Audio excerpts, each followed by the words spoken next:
Mesdames et messieurs, je suis très heureux de vous accueillir aujourd'hui sur le nouveau studio de La Pensée et les Hommes, qui se trouve au Centre d'Action Laïque, que je remercie d'ores et déjà pour l'aide à la fois technique et philosophique qu'il nous apporte pour la réalisation de cette émission. Permettez-moi aussi de remercier tout particulièrement ma collaboratrice Fabienne Vermeulen qui a conçu le décor de ce nouveau studio, qui, je l'espère, vous plaît, en tout cas, qui est un petit peu l'écran au sein duquel nous allons recevoir nos invités dans les mois à venir. Alors aujourd'hui, nous avons invité le professeur Jean Leclerc. Bon, Jean Leclerc, c'est une figure bien connue de la philosophie en Belgique, professeur à l'Université catholique de Louvain, mais également très actif au sein de l'Académie royale de Belgique et de son prestigieux collège belgique qu'il anime d'ailleurs, je me permets de le lui dire, très brillamment depuis plusieurs années déjà. Mais Jean est aussi engagé dans la laïcité, il est administrateur du Centre d'Action Laïque. Alors aujourd'hui, il nous fait le plaisir d'être avec nous pour répondre à une question qui est difficile entre toutes. Cette question, c'est, au fond, qu'est-ce que la laïcité? Voilà une question philosophique par excellence. Alors, Jean Leclerc, je vais d'abord peut-être vous laisser vous présenter vous-même en quelques mots, parce que vous avez un profil qui n'est pas vraiment le profil laïque typique belgo-belge, et puis, en même temps, peut-être nous parler un peu de comment vous voyez cette laïcité aujourd'hui, dont on parle beaucoup, mais quelquefois, il faut bien le dire, dont on ignore beaucoup de ses fondements. Tout à fait. Merci pour cette invitation, cher Baudouin de Charneux, et puis l'inauguration de ce nouveau cycle de La Pensée et les Hommes. Alors, mon parcours, j'ai envie de vous dire qu'il est celui d'un Belge normal. Je suis né dans le pays de Herve, qui, à cette époque, était très marqué par le projet de la démocratie chrétienne. Et donc, de façon quasi naturelle, dans une Belgique quand même très pilarisée, j'ai fait mon cheminement et mon propre parcours dans cet univers-là. Et donc, étant issu d'une famille plutôt modeste, le collège le plus proche était un collège catholique qui se situait à Herve. Et quand j'ai commencé mes études universitaires, l'université étant la plus proche, était l'université de Liège, une université d'État où j'ai eu le bonheur d'étudier la philologie romane et où je pense avoir été rigoureusement formé. Et puis alors après, j'ai fait un parcours en philosophie. J'ai aussi étudié la théologie catholique, ce qui m'a beaucoup appris pour connaître ce monde des religions, ce monde de l'histoire des religions, aussi ce monde de la dogmatique chrétienne et de la dogmatique d'autres religions. Et puis j'ai bien sûr étudié la philosophie à Louvain-la-Neuve, où j'ai fait mon doctorat en philosophie de façon extrêmement classique et où je suis donc actuellement un professeur de philosophie et où j'enseigne à des étudiants dans ce que je crois être une forme de laboratoire de la société. Nous sommes tous les deux professeurs d'université, donc nous voyons ce qui se trame dans cette société. Alors je vous remercie d'avoir peut-être pris comme thème inaugural de cette émission la question de la laïcité, parce que c'est un sujet à la fois très simple et très compliqué, et que je pense que nous complexifions. Alors on a le bonheur tous les deux d'avoir étudié un peu de grec, vous plus que moi, mais j'aime toujours de revenir à l'étymologie de ce mot-là, laos. Ça veut donc dire le peuple. Et le peuple dans ce qu'il a d'indistinct, comme on dirait aujourd'hui les gens. Et puis bien sûr, il y a le démos, et ça c'est déjà autre chose, c'est un ensemble qui s'articule avec des droits et des devoirs. Et donc, dans l'idée de laïcité, il y a quelque chose de l'ordre de l'inclusion et de l'inclusif. C'est ce que nous appelons aujourd'hui, avec des vocables que je ne pratique pas beaucoup, mais le vivre ensemble. Parce que le vivre ensemble, c'est une formule relativement floue dans laquelle on peut mettre beaucoup de choses. Mais s'il y a un laos, il y avait aussi chez les Grecs le fameux kléros. Et donc, ça, c'était le dispositif, en quelque sorte, de sortie de ce peuple, où il y avait donc un ensemble d'élections, donc de mise à part. Et quand on joue sur ces deux mots-là, pour le dire rapidement, quand on joue sur ces deux mots, laos et kléros, on peut donc dire que la laïcité est un principe. Ça, je suis très attaché à la notion de principe. C'est un principe qui est de nature inclusive, mais qui, dans le travail d'inclusion qu'elle veut faire, fonctionne avec un principe d'égalité. Et donc, la question de l'égalité et de l'égalisation des individus est quelque chose de tout à fait fondamental, et un principe de liberté. Et dans cet espace qui est formé, qu'on va appeler l'espace laïque, on vit un ensemble d'actions et de comportements laïques. Alors, je suis aussi fort attaché à cet égard-là, et puis on pourra évidemment prolonger notre discussion, mais à bien distinguer la laïcité comme principe de la laïcité comme conviction. Voilà. Et la laïcité comme principe, avec ce cadre qu'elle essaye de mettre en place, pour faire en sorte qu'en définitive, chacun de nous, dans ce cadre, soit citoyen et citoyenne, et pas d'abord dans une autre sphère d'appartenance, comme par exemple celle d'une religion ou d'une non-religion. Et donc, le principe laïcité devrait ou doit s'appliquer à des cadres très spécifiques de la vie en société, et qui sont, à mon sens, l'école, parce que c'est un lieu où égalité et solidarité sont des actions fondamentales et fondatrices aussi d'une capacité à vivre ensemble, l'école, la dimension de la culture, la dimension de nos soins, et surtout dans un pays comme le nôtre où la question de la sécurité sociale, des soins de santé est une dimension importante, eh bien, il faut que tous, d'un point de vue laïque, aient un accès égalitaire et égalisé aux soins. Et puis alors, bien entendu, toute cette question très compliquée de l'administration publique, puisque là, l'adjectif le dit bien, nous sommes ensemble et nous sommes face à un État qui demande des devoirs et qui a aussi des droits à notre égard, et qui donc a une administration publique de se vivre ensemble ou de se vivre en société, où ce principe laïcité me semble être un principe qui devrait permettre aux individus, aux citoyens et aux citoyennes de vivre dans une société apaisée. Donc ça, ce serait le principe laïcité de façon extrêmement circonscrite. Et donc à quelques champs de la vie en société. Et puis alors, il y a la conviction laïque, qui peut évidemment varier, elle peut même varier dans le cadre d'une existence, avec des engagements qui nous sont propres, comme les miens, par exemple, ou à travers différents engagements. Ma conviction laïque, qui est le fruit aussi d'une histoire circonstanciée et bien entendu aussi d'une histoire personnelle que je vais appeler par le mot d'émancipation, si vous me le permettez, eh bien, convictions laïques qui font que pour moi, je suis attaché, dans les engagements qui sont par exemple les miens, à la question de l'euthanasie. Je suis le vice-président de l'Association pour le droit de mourir dans la dignité, et d'un point de vue personnel, d'un point de vue intellectuel et aussi sans doute d'un point de vue philosophique, cette question de la libre disposition de soi au moment du mourir me semble être une conviction forte. Voilà.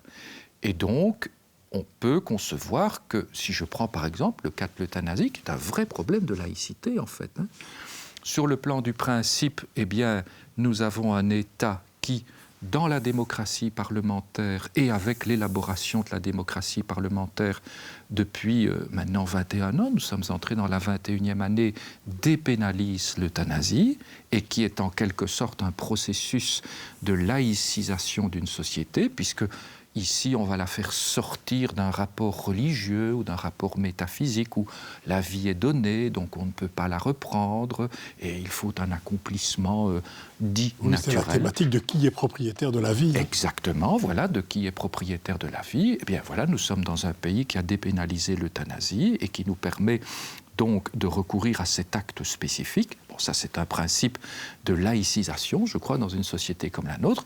Et sur le plan de la conviction, c'est le fait que des individus ont une conviction laïque, et c'est pour ça que je suis attaché à l'adjectif laïque, et plus d'ailleurs l'adjectif que le substantif, parce que le substantif laïcité, on a toujours tendance à essensifier, tandis que quand on dit laïque, on est vraiment reconduit à soi-même et à sa propre réflexion, à sa propre émancipation, et donc aux convictions qui sont les vôtres. Oui, il y a quelque chose d'ailleurs au niveau, je dirais presque de l'ordre du glyphe laïque. Oui.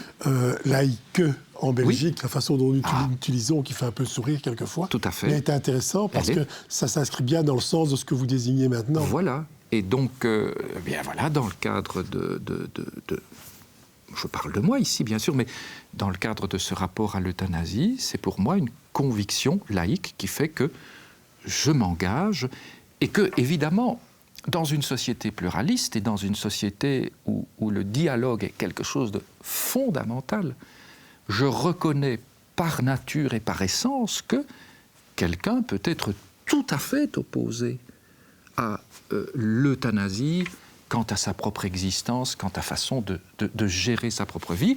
Et je suis évidemment tout à fait ouvert et même favorable à ce qu'il y ait une discussion.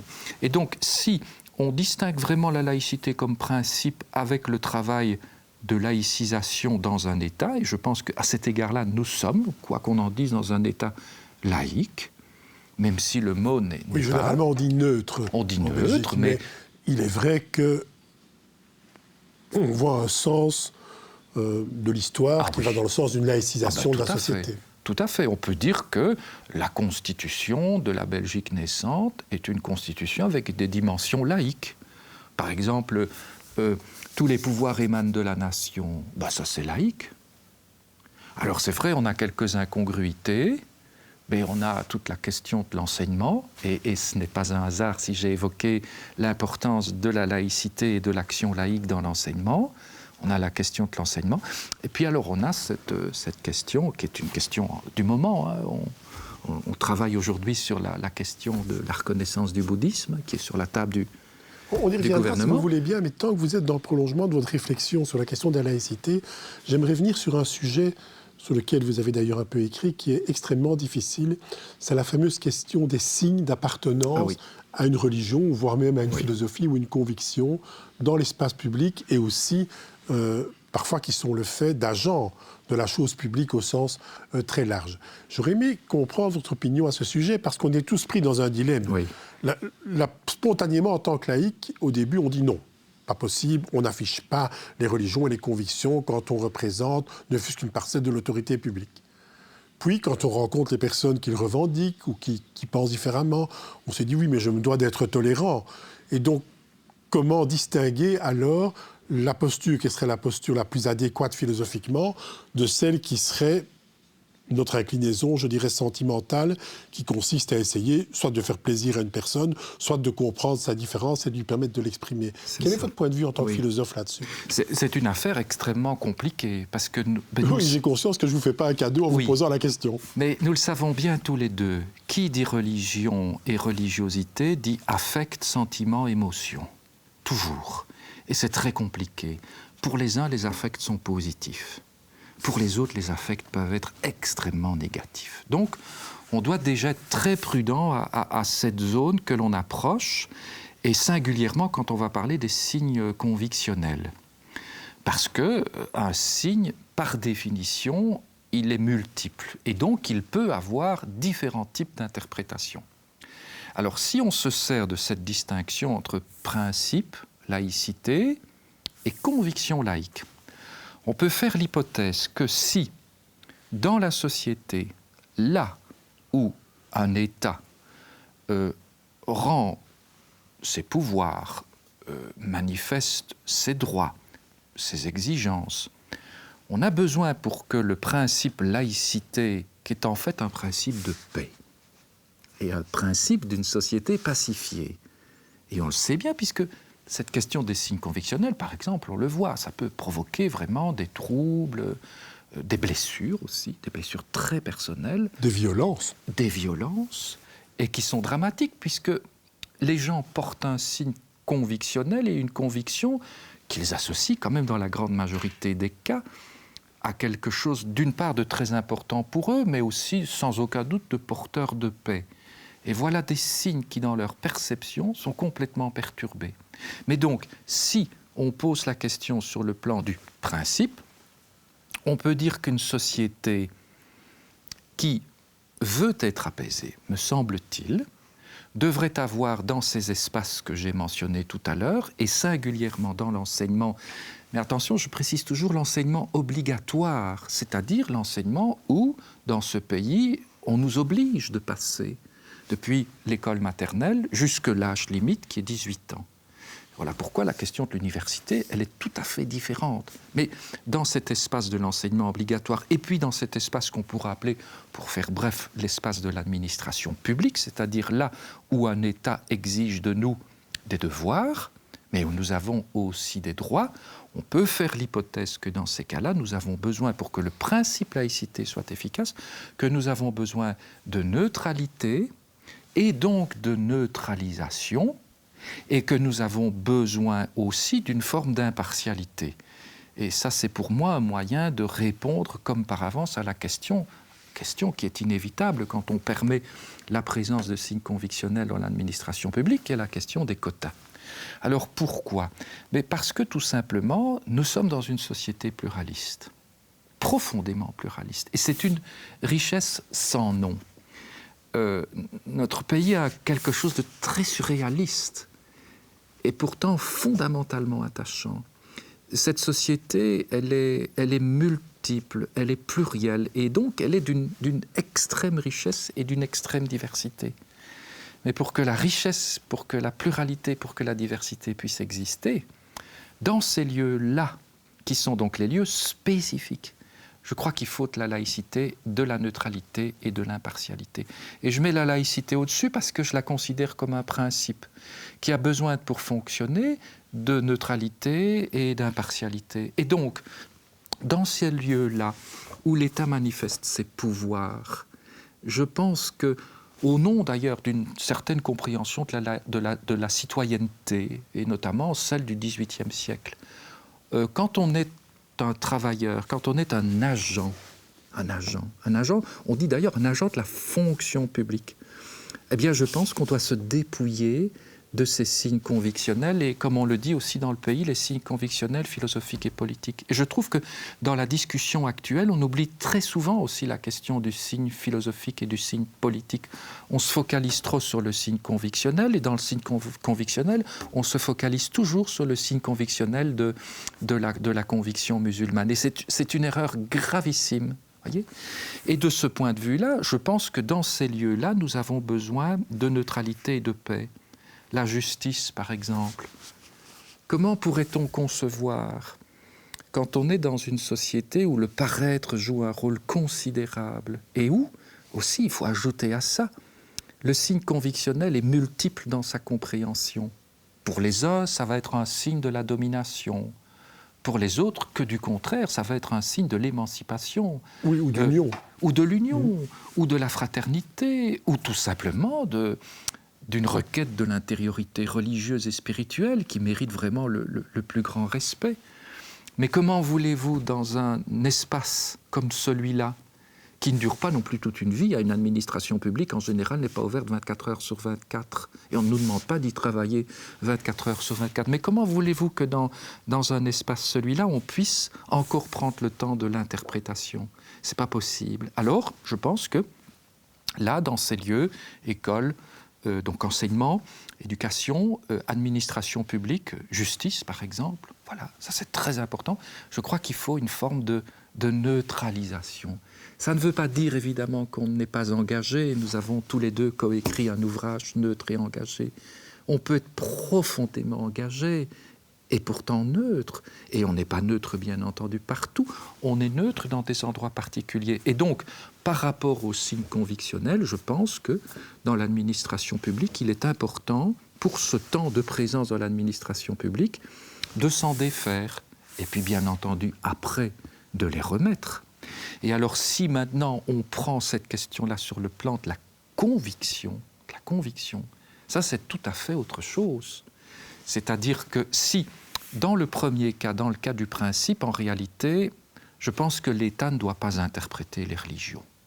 Il ne faut pas commencer, par exemple, à légiférer sur la question du signe convictionnel en voulant comprendre la signification du signe. Ce n'est pas ça l'objet. Par contre, dans le cas du principe, Par contre, dans le cas de la conviction laïque, là, on peut vraiment avoir une conviction laïque très particulière. Par exemple, sur les signes convictionnels. Est-ce que vous élargissez également le raisonnement à des signes que beaucoup de personnes, nous parfois d'ailleurs, nous abordons un peu partout. Par exemple, des gens qui mettent un t-shirt avec le nom d'une marque, oui. une marque favorite, ou des fait. choses pareilles. Est-ce que vous pensez que là aussi, il faudrait élargir la réflexion et suggérer un principe de précaution ? Voilà, absolument. Et voilà pourquoi il ne faut pas parler de signes ostentatoires. Il faut vraiment parler de signes convictionnels qui sont de nature religieuse, philosophique et politique. Un jour, je me suis retrouvé, c'est dans une rencontre avec des jeunes étudiants d'une école de Tubize, où la question des signes convictionnels était vraiment au cœur du vivre ensemble. Et le signe convictionnel qui posait question dans l'enseignement, c'était le voile. Mais chose intéressante dans la discussion, il y a un jeune garçon qui me dit « Oui, mais enfin, monsieur, moi je ne vois pas pourquoi je ne pourrais pas venir avec mon signe, il me disait mon signe, qui était pour lui, il avait un très grand chapelet, un chapelet fluorescent, parce qu'il était très accro à une marque de mode italienne, qui fait qu'on portait des jeans, des t-shirts, mais aussi une sorte de gros chapelet fluorescent. Et ben, je lui ai dit, mais voilà, ça, ce cas de figure est très intéressant. À l'école, même si c'est pour vous le signe d'une appartenance à une mode et à un courant de mode et à un grand couturier italien, vous ne viendrez pas avec ce signe-là, parce que vous pourriez éventuellement blesser celui qui, par conviction catholique, au sens exact du terme, ne comprendrait pas pourquoi vous portez ce signe et vous l'avez détourné de sa fonction première. Pourtant, à l'école, l'élève n'est pas un agent de la fonction publique. Alors, il n'est pas un agent de la fonction publique, mais il vient pour être formé. Et s'il vient pour être formé, il vient pour être décentré de tous ses lieux d'appartenance. Et là aussi, ça ne dure pas non plus toute une vie. C'est-à-dire qu'il vient dans un cadre spécifique, et d'ailleurs, quand on regarde les règlements d'ordre intérieur des écoles, on est frappé par la récurrence du mot « enceinte scolaire ». Donc, il vient dans un endroit où il va apprendre et se former. Et donc, il doit apprendre aussi à se décentrer. Et donc, de ce point de vue-là, l'école, c'est un apprentissage de la citoyenneté, mais rien que le temps scolaire. Et le temps scolaire, c'est un temps très particulier d'une journée, d'une semaine, d'un mois et donc d'une année. Et donc, il est évident qu'à l'extérieur de l'école, l'élève retrouve toute sa liberté d'affichage. Et alors, pourquoi faut-il vraiment être très attentif à cette chose-là? Et pourquoi est-ce que je dis toujours laïcité et paix et pacification? C'est parce que si on permet la présence de signes convictionnels à l'école, alors toutes les convictions vont s'exprimer. Et donc, au nom de la liberté d'expression, on va avoir aussi des convictions. Par exemple, on pourra voir apparaître dans l'école des signes qui vont manifester une négation. La tolérance, tout simplement. Une négation totale, par exemple. Un appel à la tolérance de l'existence qui peut être écrit Dieu, ou manifesté par un signe, voilà, etc. Exactement. Donc, avec un ensemble de dispositifs que permet la liberté d'expression, dont on ne doit jamais oublier qu'elle peut choquer et donc elle peut blesser. Et donc, si l'école, si l'administration publique, si les lieux de la culture et des soins de santé veulent être apaisés, il me semble vraiment fondamental qu'on ait une politique. C'est une politique, c'est-à-dire une façon dont nous pouvons coexister ensemble. Et donc, il ne s'agit pas du tout de priver les gens de leurs convictions. Il ne s'agit pas de dire qu'une administration publique, ça doit être un corps de petits athées. Ce serait du léninisme. Ce serait horrible. Ce serait un corps et une administration publique qui serait précisément sans tête. Non. On demande tout simplement que lorsque l'on y vient, lorsque l'on y travaille et lorsqu'on y est un agent, lorsqu'on y joue une fonction, un rôle, eh bien, on respecte certaines choses. Exactement comme nous, dans la société, quand nous donnons des cours. Vous insistez très fort, au fond, sur le pédagogique, hein, à tous les niveaux. Alors, je vais vous interroger sur un point qui... Je m'associe à vous, nous les philosophes, nous a longtemps taraudé, et parfois on ne nous a pas fait de cadeau d'ailleurs, même du point de vue laïque à ce sujet. Bon, nous avons souvent prôné la nécessité de cours de philosophie. Je me souviens de débats houleux il y a une vingtaine d'années dans lesquels ont participé des gens comme Jacques Socher, Oui. Asquin et d'autres encore sur la question de cette question de la philosophie qui était considérée comme problématique parce qu'on allait priver la laïcité de ses ouailles, c'est-à-dire le cours à l'époque de morale, Oui. morale laïque. Bon. Alors, quel est votre point de vue à vous sur la question du cours de philosophie et aussi ce cours de philosophie qui est aussi aujourd'hui une réflexion sur les convictions? Oui. Alors, moi, depuis très longtemps, j'ai toujours pensé que les religions, au sens actuel du terme, c'est-à-dire au sens d'une catéchèse, n'avaient pas leur place à l'école, mais que l'on pouvait parler, évidemment, sur les religions, mais que l'on ne devait plus parler à partir des religions. Et donc, j'ai pensé vraiment que nous avions besoin d'un cours pas uniquement de philosophie, mais que nous avions besoin aussi d'un cours de philosophie et de citoyenneté. Et donc le fait d'avoir eu 1 heure de cours de philosophie et de citoyenneté a été pour moi d'abord une profonde surprise, parce que c'était un peu inattendu, et puis a été une joie très profonde. Je la partage avec vous. Tout doucement, nous arrivons à la fin de cette émission. Le temps passe très vite et j'aurais voulu vous interroger sur d'autres sujets, mais nous prenons rendez-vous, nous allons poursuivre. Sur la philosophie et la citoyenneté. Philosophie, citoyenneté, mais aussi la présence d'autres religions comme le bouddhisme, etc. Exactement. Dans le programme scolaire. On va refaire une émission sur cette thématique. Vous êtes philosophe, alors avant de nous quitter, qu'est-ce que vous nous conseillez comme lecture dans les semaines qui viennent? Ah, un très beau livre de Pierre Hadot, La philosophie comme manière de vivre. C'est un livre d'entretien d'un personnage pour le moins étonnant, qui raconte à la fois son histoire personnelle et son rapport à la philosophie, mais aussi, surtout, la philosophie comme manière de vivre. Pierre Hadot, donc, pour conclure, la philosophie comme manière de vivre. Mesdames et messieurs, j'ai vraiment été heureux de partager ce moment avec Jean Leclerc. C'était particulièrement, je trouve, éclairant.